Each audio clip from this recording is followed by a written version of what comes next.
Hi, my name is Chris from OuiCommunicate. I'm a French teacher, and in this video I just want to talk about the 1980s. I want to share with you some memories I have from the 1980s, and hopefully someone can chip in and tell me if you agree or disagree. So let's talk about the 1980s, because I think there's a certain nostalgia at the moment surrounding the 1980s as a glorious time of neon lights and cool bedroom designs and ill-fitting clothes. So there's a few things I think defined the 1980s, the first being an explosion of things. And if you're from the 80s, you'll remember, and this is probably the biggest change from our parents' time in the 40s and the 50s when they were kids. It's just the explosion of stuff. They didn't have stuff as we had stuff. And our generation was bombarded with plastic objects of all kinds, from digital alarm clocks to He-Man toys, VHS tapes. And although our parents enjoyed the gadgets also, I'm thinking of cordless phones and things like that, kitchen appliances, our world as children was a deluge of items, of stuff.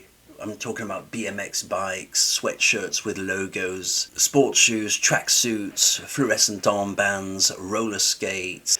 Every Christmas seemed like a deluge of stuff, of presents.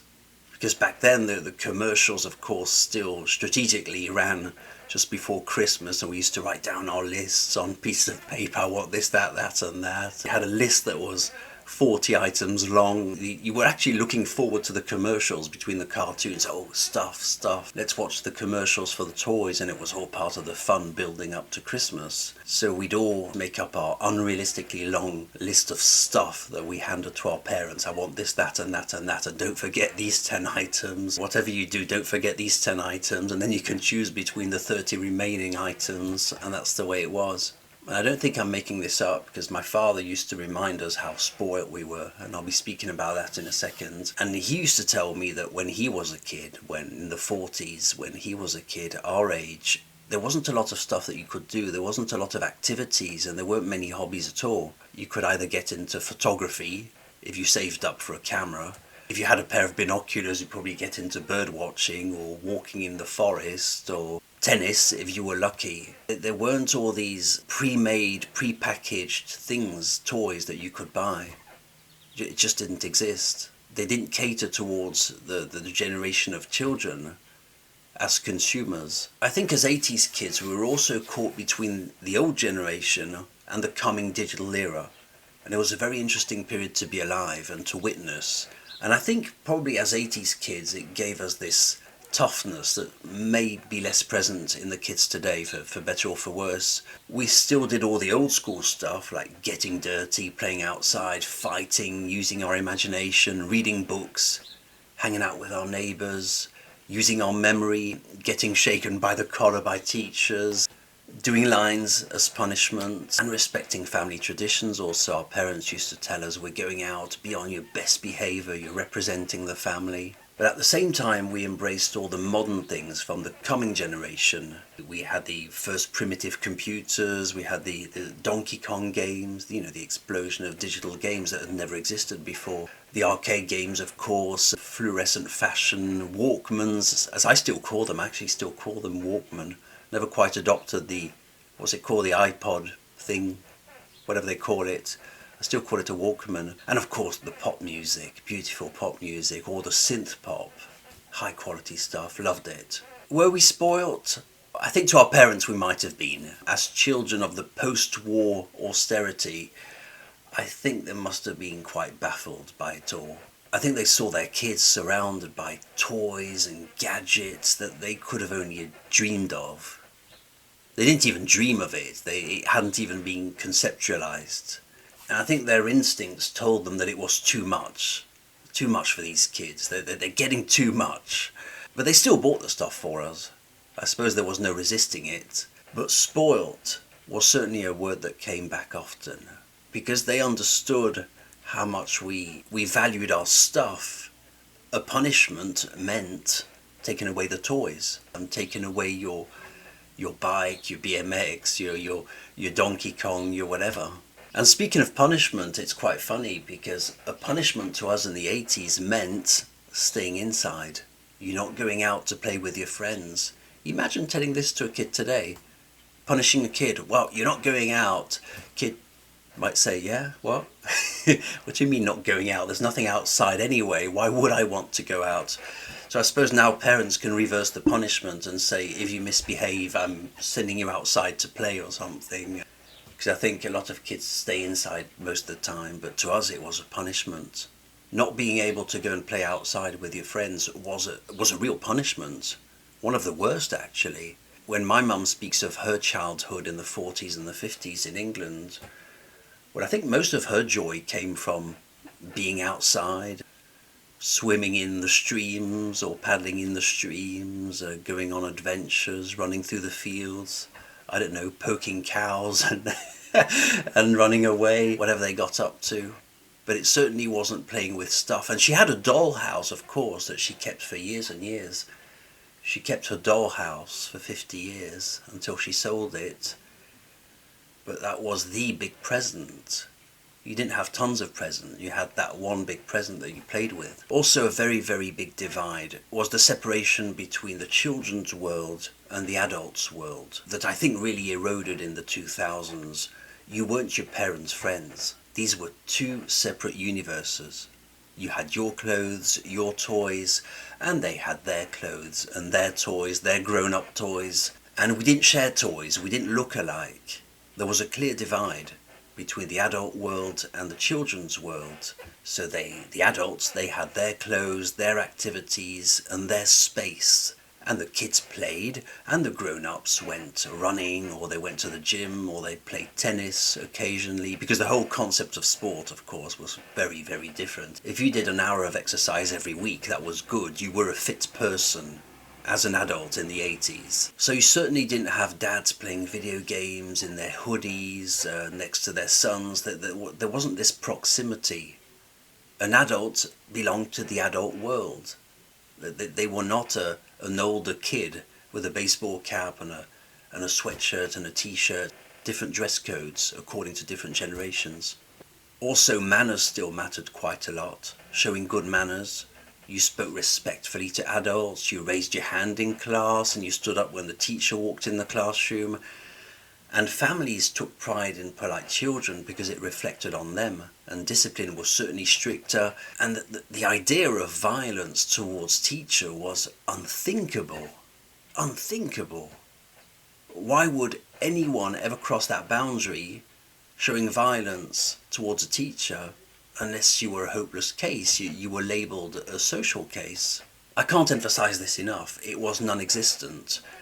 And not to blame modern parents, but I think a lot of it had to do with the clear divide between the adults' world and the children's world. And there wasn't any of this, okay, we're a family unit, we're rather friends with our children, and whatever the teacher says, well, don't mind them, they're a fool, and you would take the side of your teacher as a parent before you took the side of your children. And it happened to me many times. Even though I told my parent it's unfair, I didn't really do it. Listen, the teacher's right. I'm not going to speak to your teacher. You were wrong, the teacher was right, and that's it. Parents in the 80s never took sides against authority figures. Never, never. Teachers, policemen, never. Speaking about work and life, I feel that the speed and the cycles were a lot slower and they were certainly longer, so people didn't jump jobs every few years and it wasn't expected.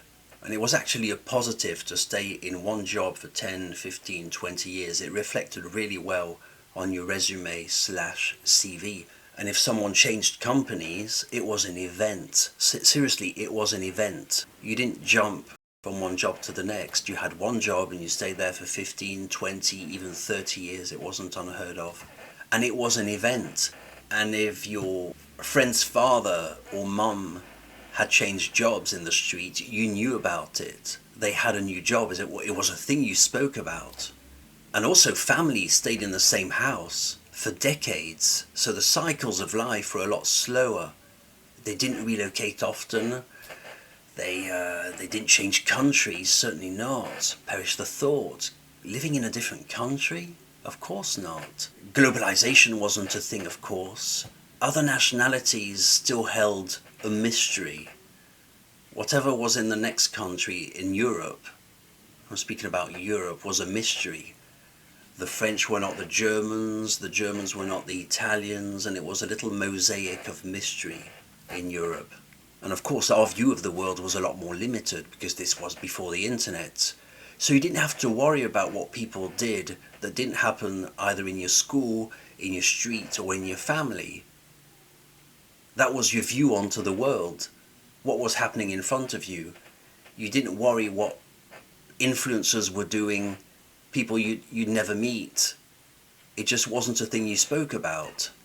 And if you wanted to learn about pop stars, you had to buy a magazine, and if you wanted to learn about a foreign country, you had to buy a different magazine, such as National Geographic. Another aspect about the 80s is that all shops were unique. So you went to a shop, there was no replica of that shop anywhere. It's not like now where every supermarket is the same. So one toy store had a unique attraction because you knew that it was unique. They had toys that other toy shops didn't have, or not exactly the same. And there was a unique vibe to the shop, which validated you going there, of course. So shops weren't the same as each other, and product and service varied a lot from place to place. So you couldn't find the exact same sweets or cereal or backpack even in 10 cities across 5 countries. It's not the way it worked. So everything felt local and distinct, and certainly unpredictable. It made things a lot more interesting. Smaller shops weren't standardized, and I feel that generally things weren't as professional. It wasn't as streamlined as today. There was an amateurish quality to it all, which I really liked. My personal favourites from the 80s was certainly the music and the outdoors. The whole notion of being outside. I loved my bike, as many other 80s kids did. The dens we built, that was fantastic. Building a little hidden den somewhere. The tree houses, of course, and just the open spaces that weren't as regulated or fenced off. It's very, very hard to explain if you're not from that generation. But it seems that everything today has a sort of little .com on it. It belongs to someone. There's a grid. You can trace it back to a person or organization. So you had derelict buildings, overgrown lots, you had strange corners of the neighborhood, and the world just had this uncharted quality about it. Funnily, about 10 years ago, I bumped into one of the older kids where I used to live. So he must be at least 10 or 15 years older than I was. So I bumped into this fellow. I said, I remember you were one of the punks, because we had a group of punks on the street corner, and they were heavily into The Cure, and they had the big hair and all that, and they wore the creepers and the black clothes. It was wonderful. Of course, he couldn't remember me because I must have been 6 by the time he was 17 or 18, so he couldn't quite picture me, but I certainly knew who he was. And one of the first things he told me was, I feel that the world was a lot more free. There were many more places to explore, uncharted, that belonged to no one. And that's how he defined the 80s. And speaking of music, of course, if you know, you know, 1980s synth pop, how can you beat it? It had melody, it had lyrics, it just had a tune that you could recognize and a real musicianship behind it. It's not like today's music where kids have to listen to anti-melody music. You know what I mean? It's music without a tune. It's really, to me, it's very strange. Not just because I'm older, but also because I'm a musician. Madonna, George Michael, Boy George, Duran Duran, and it had a tune and it had a hook. And you were listening to a real song, but with a modern sound. The music was catchy, it was melodic, and it was unforgettable. You hummed the tune. And of course, this was way before the music became sexualized, or Madonna was, I think, trying to push the boundaries of good taste. But that was way before anything sexual.